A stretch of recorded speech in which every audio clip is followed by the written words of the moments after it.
வணக்கம். மதிமுகம் செய்திகள். இன்றைய முக்கிய நிகழ்வுகளை பார்ப்பதற்கு முன்னதாக தலைப்புச் செய்திகளை பார்க்கலாம். காஞ்சிபுரத்தில் கலைஞர் நூற்றாண்டு அரங்கம் மற்றும் கலைஞரின் மார்பளவு வெண்கல சிலை திறப்பு விழா காணொலி காட்சி மூலம் திறந்து வைத்தார் முதலமைச்சர் மு.க.ஸ்டாலின்.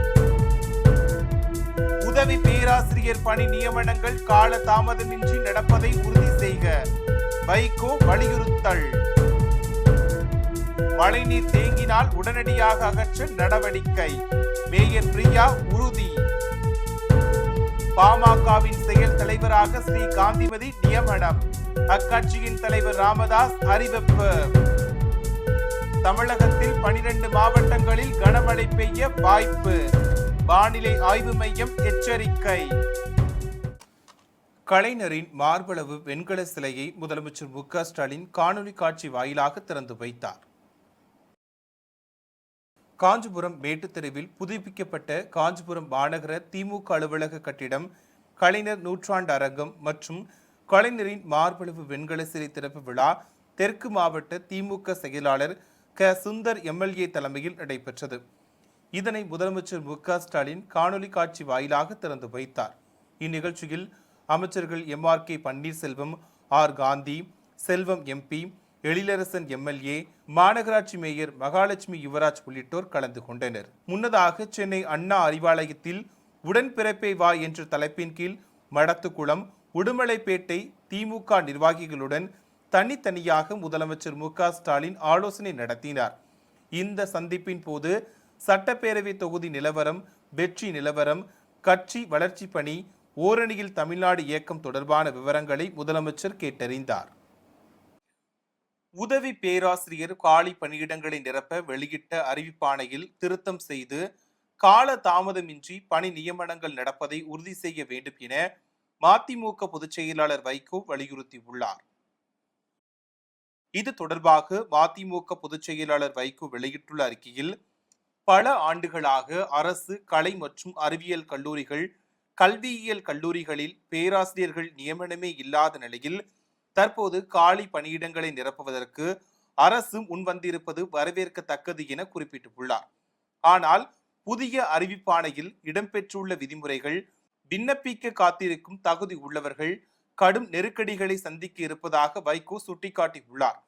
இதனைத் தொடர்ந்து விண்ணப்பதாரர்களுக்கு உதவி பேராசிரியர் பணிக்கு தேசிய தகுதி தேர்வு அல்லது முனைவர் பட்ட தேர்ச்சி இருந்தால் போதுமானது என கூறிய வைகோ, ஆனால் ஆசிரியர் தேர்வு வாரியம் புதிதாக எழுத்து தேர்வு நடத்த முன்வந்திருப்பது சிக்கலை ஏற்படுத்தும் என குற்றம் சாட்டியுள்ளார்.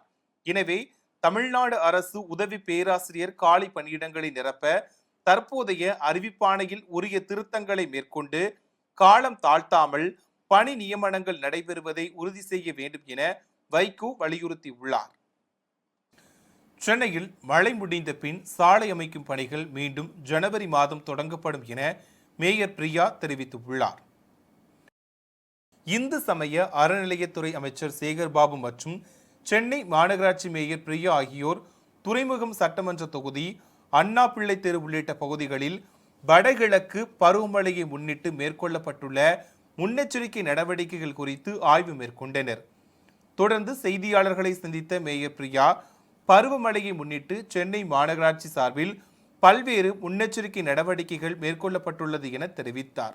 மிக்ஷாம் புயல் போல் 40 சென்டிமீட்டர் அளவிற்கு மழை பெய்தாலும் அதனை சமாளிக்க சென்னை மாநகராட்சி தயாராக இருப்பதாக மேயர் பிரியா தெரிவித்தார். பாமகவின் செயல் தலைவராக காந்திமதியை நியமித்து அக்கட்சியின் தலைவர் ராமதாஸ் அறிவித்துள்ளார். பாட்டாளி மக்கள் கட்சியின் நிறுவனர் ராமதாசுக்கும் அவரது மகன் அன்புமணிக்கும் இடையே கடந்த சில மாதங்களாக கருத்து மோதல் நிலவி வருகிறது. ராமதாஸின் எதிர்ப்பை மீறி அன்புமணி கட்சி நடவடிக்கைகளை மேற்கொண்டு வருகிறார். இந்நிலையில் ராமதாஸ் தலைமையில் கடந்த ஆகஸ்டில் நடைபெற்ற பாமக ஒழுங்கு நடவடிக்கை குழு கூட்டத்தில் கட்சியின் விதிகளுக்கு புறம்பாக நடந்ததாக அன்புமணி மீது 16 குற்றச்சாட்டுகள் சுமத்தப்பட்டு இதுகுறித்து அன்புமணி விளக்கம் அளிக்க வேண்டும் என நோட்டீஸ் அனுப்பப்பட்டது. ஆனால் அன்புமணி பதிலளிக்காததால் அவரை கட்சியிலிருந்து நீக்குவதாக ராமதாஸ் அறிவித்தார். அவரை செயல் தலைவர் பதவியிலிருந்து நீக்குவதாகவும் ராமதாஸ் அறிவித்தார். இந்நிலையில் கட்சியின் புதிய செயல் தலைவராக தனது மூத்த மகள் காந்திமதியை நியமிப்பதாக ராமதாஸ் அறிவித்துள்ளார். தருமபுரியில் நடைபெற்ற கூட்டத்தில் இதனை அறிவித்த ராமதாஸ், காந்திமதி கட்சியையும் வளர்ப்பார், தனக்கும் பாதுகாப்பாக இருப்பார் என தெரிவித்தார்.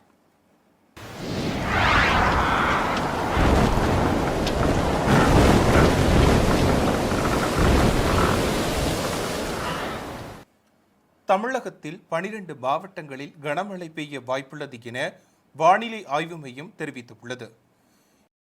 இது தொடர்பாக வானிலை ஆய்வு மையம் வெளியிட்டுள்ள செய்திக்குறிப்பில் 24ஆம் தேதி காலை தென்கிழக்கு வங்கக்கடல் பகுதிகளில் நிலவிய காற்றழுத்த தாழ்வு பகுதி வலுப்பெற்று மாலை ஆழ்ந்த காற்றழுத்த தாழ்வு பகுதியாக அதே பகுதிகளில் நிலவியது. இது 25ஆம் தேதி காலை மேற்கு திசையில் நகர்ந்து காற்றழுத்த தாழ்வு மண்டலமாக வலுப்பெற்றுள்ளது. சென்னையில் இருந்து 990 கிலோமீட்டர் தொலைவில் கிழக்கு தென்கிழக்கில் இந்த காற்றழுத்த தாழ்வு மண்டலம் நிலை கொண்டுள்ளது. இது அடுத்த 24 மணி நேரத்தில் ஆழ்ந்த காற்றழுத்த தாழ்வு மண்டலமாக மாறும் என வானிலை ஆய்வு மையம் தெரிவித்துள்ளது. இதன் காரணமாக தமிழகத்தில் 12 மாவட்டங்களில் கனமழை பெய்ய வாய்ப்புள்ளதாக வானிலை ஆய்வு மையம் கணித்துள்ளது. அதன்படி திருநெல்வேலி, தென்காசி, கோயம்புத்தூர் மாவட்டங்களின் மலைப்பகுதிகள், திருவள்ளூர், சென்னை, செங்கல்பட்டு, விழுப்புரம், கடலூர், கன்னியாகுமரி, தேனி, திண்டுக்கல் மற்றும் நீலகிரி மாவட்டங்களில் ஓரிரு இடங்களிலும் புதுச்சேரியிலும் கனமழை பெய்ய வாய்ப்புள்ளதாக தெரிவிக்கப்பட்டுள்ளது. அதேபோல் அக்டோபர் 26ஆம் தேதி திருவள்ளூர், சென்னை, செங்கல்பட்டு, காஞ்சிபுரம், விழுப்புரம், ராணிப்பேட்டை ஆகிய மாவட்டங்களில் ஓரிரு இடங்களிலும் புதுச்சேரியிலும் கனமழை பெய்ய வாய்ப்புள்ளதாக வானிலை ஆய்வு மையம் அறிவித்துள்ளது. மோண்டா புயல் உருவாக வாய்ப்பு இருக்கும் நிலையில் முன்னெச்சரிக்கை நடவடிக்கைகளை மேற்கொள்ள ஆட்சியர்களுக்கு அறிவுறுத்தியுள்ளதாக அமைச்சர் KKSSR ராமச்சந்திரன் தெரிவித்துள்ளார். சென்னையில் அமைச்சர் KKSSR ராமச்சந்திரன் செய்தியாளர்களை சந்தித்தார். அப்போது புயல் உருவாக உள்ள நிலையில் மழையை எதிர்கொள்ள முன்னெச்சரிக்கையாக இருக்க மாவட்ட அதிகாரிகளுக்கு அறிவுறுத்தப்பட்டுள்ளதாக தெரிவித்தார். நடப்பாண்டில் பருவமழை அதிகமாக பெய்யும் என எச்சரித்துள்ளதால் அதற்கேற்ப ஏற்பாடுகளை செய்துள்ளதாகவும் கூறினார். மேலும் கடலுக்கு மீன்பிடிக்க சென்ற மீனவர்களை கரைக்கு திரும்ப அறிவுறுத்தி உள்ளதாகவும் அமைச்சர் KKSSR ராமச்சந்திரன் தெரிவித்தார். 2025-2026 கல்வி ஆண்டிற்கான பொதுத் தேர்வு கால அட்டவணை வரும் நவம்பர் 4ஆம் தேதி வெளியிடப்படும் என அமைச்சர் அன்பில் மகேஷ் பொய்யாமொழி தெரிவித்துள்ளார். 10 மற்றும் 12ஆம் வகுப்பு பொதுத் தேர்வு அட்டவணை அக்டோபர் மாதம் வெளியாகும் என தெரிவிக்கப்பட்ட நிலையில் தயாரிப்பு பணிகளில் தாமதம் ஏற்பட்டது. இந்நிலையில் வரும் நவம்பர் 4ஆம் தேதி 10 மற்றும் 12ஆம் வகுப்பு மாணவர்களுக்கான பொதுத் தேர்வு அட்டவணை வெளியிடப்படும் என பள்ளி கல்வித்துறை அமைச்சர் அன்பில் மகேஷ் பொய்யாமொழி தகவல் தெரிவித்துள்ளார். இது தொடர்பாக சென்னையில் செய்தியாளர்களை சந்தித்த அமைச்சர் அன்பில் மகேஷ் பொய்யாமொழி, நவம்பர் 4ஆம் தேதி அன்று மாநிலத்தில் உள்ள அனைத்து மாவட்ட கல்வி அலுவலர்கள் பங்கேற்கும் ஆலோசனை கூட்டம் நடைபெறும் என தெரிவித்தார். அந்த கூட்டத்தில் பொதுத் தேர்வு அட்டவணை குறித்து விரிவாக விவாதிக்கப்பட்டு அன்றைய தினம் 10 மற்றும் 12ஆம் வகுப்பு பொதுத் தேர்வு அட்டவணைகள் வெளியிடப்படும் எனவும் அன்பில் மகேஷ் பொய்யாமொழி கூறினார். பணி நிரந்தரம் செய்ய கோரி சென்னை எழும்பூரில் மாநகராட்சி தூய்மை பணியாளர்கள் மீண்டும் உண்ணாவிரத போராட்டத்தில் ஈடுபட்டு உள்ளனர். பல்வேறு கோரிக்கைகளை வலியுறுத்தி சென்னை மாநகராட்சி முன்பு கடந்த ஆகஸ்ட் மாதம் தூய்மை பணியாளர்கள் போராட்டம் நடத்தினர். இந்நிலையில் சென்னை மாநகராட்சி முன்பாக போராட்டம் நடத்துவதற்கு சென்னை உயர்நீதிமன்றம் தடை விதித்ததோடு அவர்களை அந்த இடத்திலிருந்து அகற்றவும் உத்தரவிட்டது. அதன்படி சென்னை மாநகராட்சி அலுவலகமான ரிப்பன் மாளிகை முன்பு 13 நாட்களாக போராட்டம் நடத்தி வந்த தூய்மை பணியாளர்களும் அவர்களுக்கு ஆதரவாக போராடியவர்களும் ஆகஸ்ட் 13ஆம் தேதி நள்ளிரவில் அப்புறப்படுத்தப்பட்டனர். இதனையடுத்து தமிழ்நாடு அமைச்சரவை கூட்டத்தில் தூய்மை பணியாளர்களின் நலனுக்காக 6 சிறப்பு திட்டங்களை நிறைவேற்ற முடிவு செய்திருப்பதாக நிதி அமைச்சர் தங்கம் தென்னரசு தெரிவித்தார். இந்நிலையில் சென்னை எழும்பூரில் மாநகராட்சி தூய்மை பணியாளர்கள் மீண்டும் உண்ணாவிரத போராட்டத்தில் ஈடுபட்டு உள்ளனர். இதில் தூய்மை பணியாளர்களை பணி நிரந்தரம் செய்ய வேண்டும் எனவும் மீண்டும் பழைய நிலையில் மாநகராட்சியிலேயே பணி வேண்டும் எனவும் வலியுறுத்தி உள்ளனர். பல்வேறு மாவட்டங்களில் நடைபெற்ற நிகழ்வுகளை களத்தில் மதிமுகம் பகுதியில் பார்க்கலாம்.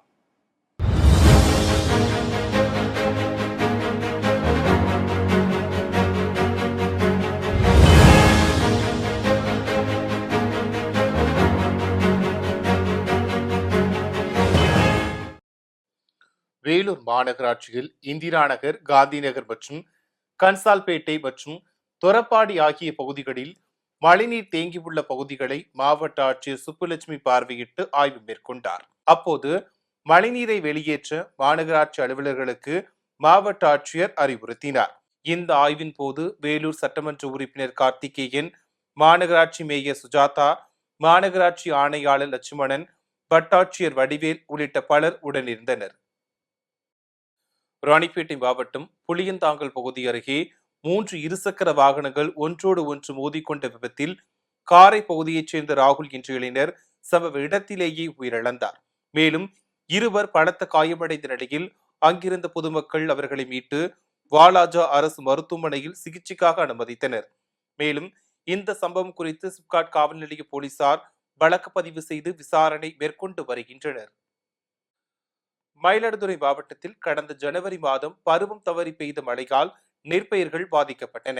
இந்நிலையில் நெற்பயிர்களுக்கு நிவாரணம் வழங்க கோரி முதலமைச்சர் மு.க.ஸ்டாலினுக்கு விவசாயிகள் பதிவு தபால் அனுப்பினர். இதுகுறித்து முதலமைச்சர் கவனம் செலுத்தி உடனடியாக கோரிக்கைகளை நிறைவேற்றி தர வேண்டும் என அதில் குறிப்பிடப்பட்டுள்ளது. வடகிழக்கு பருவமழை காரணமாக கடந்த சில நாட்களாக தமிழகம் மற்றும் புதுச்சேரியில் கனமழை பெய்து வருகிறது. இதன் காரணமாக விழுப்புரம் மாவட்டம் சங்கரபாணி ஆற்றின் குறுக்கே உள்ள விடூர் அணை நிரம்பிய நிலையில் அணையில் இருந்து 5600 கனஅடி நீர் திறக்கப்பட்டுள்ளது. இந்த நீரானது புதுச்சேரியின் மணலிப்பட்டு, செட்டிப்பட்டு, கைக்கிளப்பட்டு கிராமங்களில் உள்ள படுகை அணைகள் நிரம்பி ஓடியது. இந்நிலையில் தடுப்பணைகளில் தண்ணீர் நிரம்பி ஓடும் ட்ரோன் காட்சிகள் தற்போது வெளியாகியுள்ளது. அரியலூர் மாவட்டம் விக்கிரமங்கலம் ஊராட்சியில் நடைபெற்ற நலன் காக்கும் ஸ்டாலின் உயர் மருத்துவ சேவை முகாமை மாவட்ட ஆட்சியர் ரத்தினசாமி நேரில் பார்வையிட்டார். மேலும் பொதுமக்கள் மற்றும் மாற்றுத்திறனாளிகளிடம் மருத்துவ சேவைகள் வழங்கப்படுவது குறித்து கேட்டறிந்தார். இம்முகாமில் மாவட்ட ஊரக வளர்ச்சி முகமை திட்ட இயக்குனர், மருத்துவர்கள், இதர அரசு அலுவலர்கள் மற்றும் பொதுமக்கள் பலர் கலந்து கொண்டனர். நாமக்கல் மாவட்டம் ராசிபுரம் அடுத்த புதுச்சத்திரம் பகுதியில் தனியாருக்கு சொந்தமான அரிசி மற்றும் சத்துமாவு ஆலையில் மத்திய குழுவினர் மற்றும் தமிழ்நாடு நுகர்பொருள் வாணிப கழகத்தினர் ஆய்வு மேற்கொண்டனர். அப்போது பொது விநியோக திட்டத்திற்கு எவ்வளவு அரிசி அனுப்பி வைக்கப்பட்டுள்ளது என்பது குறித்தும், செறிவூட்டப்பட்ட அரிசி எவ்வளவு உள்ளது என்பது குறித்தும் ஆய்வு நடத்தினர். புதுச்சேரியில் காதல் விவகாரத்தில் ஏற்பட்ட முன்விரோதம் காரணமாக ரவுடி ஜாக்பால் காவல் நிலைய வாசலில் கொலை செய்யப்பட்ட சம்பவத்தில் 2 சிறுவர்கள் உட்பட 4 பேரை போலீசார் கைது செய்தனர். அப்போது தவறி விழுந்ததில் 2 பேருக்கு கையில் எலும்பு முறிவு ஏற்பட்டதை தொடர்ந்து போலீசார் அவர்களை நீதிமன்றத்தில் ஆஜர்படுத்தி காலாப்பட்டு சிறையில் அடைத்தனர். மேலும் அடிக்கடி இன்ஸ்டாகிராமில் மாசாக முகத்தை காட்டி ரீல்ஸ் மற்றும் போட்டோ வெளியிட்டதால் ஆத்திரத்தில் கத்தியால் முகத்தை வெட்டி சிதைத்ததாகவும், அவரை கொலை செய்ய ரூட் போட்டு கொடுத்ததை இன்ஸ்டாகிராம் தான் எனவும் கைது செய்யப்பட்டவர்கள் போலீசாரின் விசாரணையில் தெரிவித்தது அதிர்ச்சியை ஏற்படுத்தியுள்ளது. புதுக்கோட்டை மாநகர பகுதிகளில் அதிக திறன் கொண்ட மின்னழுத்த சேவையை சட்டமன்ற உறுப்பினர் டாக்டர் வை. முத்துராஜா துவக்கி வைத்தார். புதுக்கோட்டை மாநகராட்சிக்குட்பட்ட மாவட்ட ஆட்சியர் அலுவலக வளாகம், அடப்பன் வயல், வசந்தபுரி நகர், நரிமேடு, பாலாஜி நகர் உள்ளிட்ட பகுதிகளில் நிலவி வந்த குறைந்த மின்னழுத்த விநியோகத்தை சீர் செய்யும் வகையில் அதிக திறன் கொண்ட புதிய மின்மாற்றிகள் அமைத்து அதன் சேவையை சட்டமன்ற உறுப்பினர் துவக்கி வைத்தார்.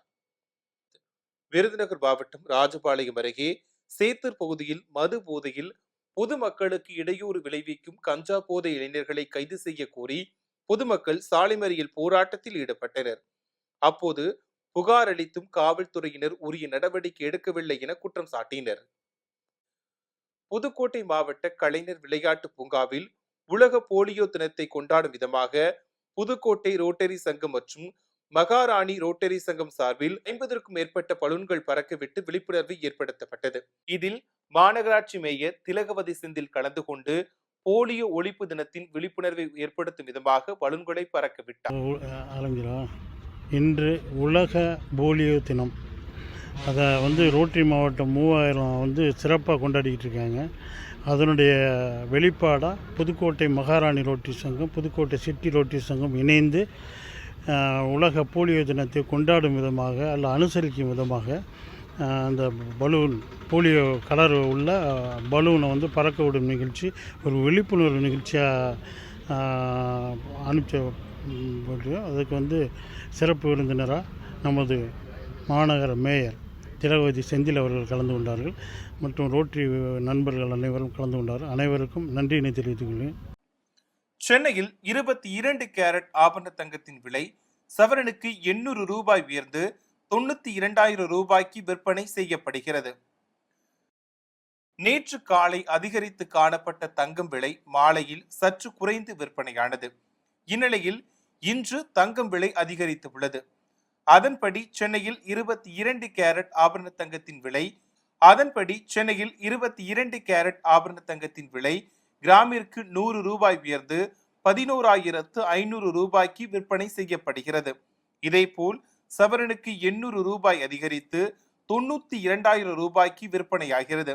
இந்நிலையில் வெள்ளியின் விலையில் மாற்றமின்றி 1 கிராம் வெள்ளி 170 ரூபாய்க்கும் 1 கிலோ வெள்ளி 1,70,000 ரூபாய்க்கும் விற்பனை செய்யப்படுகிறது. ஆஸ்திரேலியாவில் ஆண்டுதோறும் லட்சக்கணக்கான சிவப்பு நண்டுகள் கடற்கரையை நோக்கி படையெடுத்து செல்கின்றன. இது தொடர்பான செய்தி தொகுப்பை தற்போது பார்க்கலாம். ஆஸ்திரேலியாவில் ஆண்டுதோறும் நடக்கும் வினோதம். வீதியை ஆக்கிரமித்த சிவப்பு நண்டுகள். நண்டுகளின் படையெடுப்பால் போக்குவரத்துக்கு தடை. எங்குதான் செல்கின்றன இந்த சிவப்பு நண்டுகள்? ஆஸ்திரேலியாவின் கிறிஸ்துமஸ் தீவில் உள்ள தேசிய பூங்காவில் சிவப்பு நண்டுகள் அதிக அளவில் காணப்படுகின்றன. இந்த சிவப்பு நண்டுகள் தீவில் உள்ள காட்டு பகுதிகளில் சிறிய அளவிலான குழிகளை ஏற்படுத்தி அதை தங்கள் வாழ்விடமாக ஆக்கிக் கொள்கின்றன. ஒவ்வொரு ஆண்டும் அக்டோபர் மற்றும் நவம்பர் மாதங்களில் இனப்பெருக்க பருவம் வரும்போது லட்சக்கணக்கான ஆண் மற்றும் பெண் நண்டுகள் காட்டிலிருந்து வெளியேறி கடற்கரையை நோக்கி படையெடுக்கின்றன. சுமார் 8 முதல் 10 கிலோமீட்டர் தூரம் நடந்து சென்று கடற்கரையில் முட்டையிடுகின்றன. அதாவது கடற்கரையில் ஆண் நண்டுகள் குழிகளை அமைக்க, பெண் நண்டுகள் அவற்றில் முட்டைகளை இட்டு சுமார் 2 வாரங்கள் அடைகாக்கின்றன. நவம்பர் மாதத்தின் மத்தியில் முட்டைகளிலிருந்து வெளிவரும் குட்டி நண்டுகள் கடலுக்குள் செல்கின்றன. இவை கடல் அலைகளில் சுமார் 1 மாத காலம் தாக்குப்பிடித்த பிறகு இளம் நண்டுகளாக மீண்டும் கிறிஸ்துமஸ் தீவிற்கு திரும்புகின்றன. இந்த சிவப்பு நண்டுகள் வெறும் அழகான உயிரினங்கள் மட்டுமல்ல, அவை தீவின் காடுகளில் விழும் இலைகள் மற்றும் சிறு உயிரிகளை உண்டு மண் ஊட்டச்சத்தையும் பசுமையையும் பேணும் முக்கிய பங்கையும் வகிக்கின்றன. இதன் காரணமாக இதனை பசுமை சமநிலையின் காவலர்கள் என விஞ்ஞானிகள் அழைக்கின்றனர். இந்த சிவப்பு நண்டுகள் யாரையும் கடிப்பதில்லை மற்றும் மனிதர்களுக்கு ஆபத்தை ஏற்படுத்துவதும் கிடையாது. இந்த நிலையில் இந்த ஆண்டு தற்போது இனப்பெருக்க காலத்தை முன்னிட்டு லட்சக்கணக்கான சிவப்பு நண்டுகள் கிறிஸ்துமஸ் தீவில் உள்ள காட்டு பகுதிகளிலிருந்து கடற்கரையை நோக்கி படையெடுத்து வருகின்றன. இது ஒவ்வொரு ஆண்டும் அக்டோபர் நவம்பர் மாதங்களில் நடக்கும் ஒரு வினோதமான இயற்கை நிகழ்வாகும். இந்த சிவப்பு நண்டுகள் சாலைகளை முழுவதுமாக ஆக்கிரமித்து உள்ளதால் அந்த வழிகளில் போக்குவரத்துக்கு தடை செய்யப்பட்டுள்ளது. அந்த வழியாக நண்டுகள் கடந்து செல்லும் வரை எந்த வாகனங்களும் அனுமதிக்கப்படுவதில்லை. சில இடங்களில் சிவப்பு நண்டுகள் எளிதில் கடப்பதற்காக நண்டு பாலங்களும் உருவாக்கப்பட்டுள்ளது.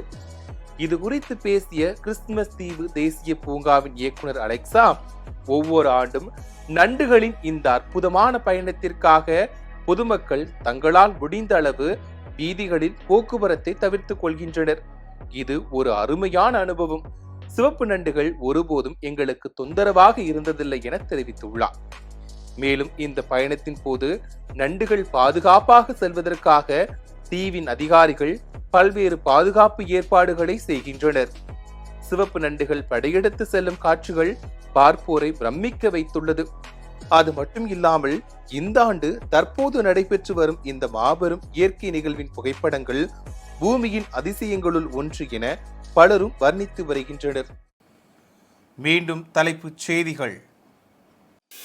காஞ்சிபுரத்தில் கலைஞர் நூற்றாண்டு அரங்கம் மற்றும் கலைஞரின் மார்பளவு வெண்கல சிலை திறப்பு விழா காணொளி காட்சி மூலம் திறந்து வைத்தார் முதலமைச்சர் மு.க. ஸ்டாலின். உதவி பேராசிரியர் பணி நியமனங்கள் கால தாமதமின்றி நடப்பதை உறுதி செய்க வைகோ வலியுறுத்தல். மழைநீர் தேங்கினால் உடனடியாக அகற்ற நடவடிக்கை. மேயர் பிரியா உறுதி. பாமகவின் செயல் தலைவராக ஸ்ரீ காந்திமதி நியமனம். அக்கட்சியின் தலைவர் ராமதாஸ் அறிவிப்பு. தமிழகத்தில் 12 மாவட்டங்களில் கனமழை பெய்ய வாய்ப்பு. வானிலை ஆய்வு மையம் எச்சரிக்கை. இத்துடன் செய்திகள் நிறைவடைந்தன. மீண்டும் செய்திகள் காலை 8 மணிக்கு. மேலும் செய்திகளை தெரிந்து கொள்ள பதிமுகம் பிரைம் யூடியூப் தளத்தில் இணைந்திருங்கள்.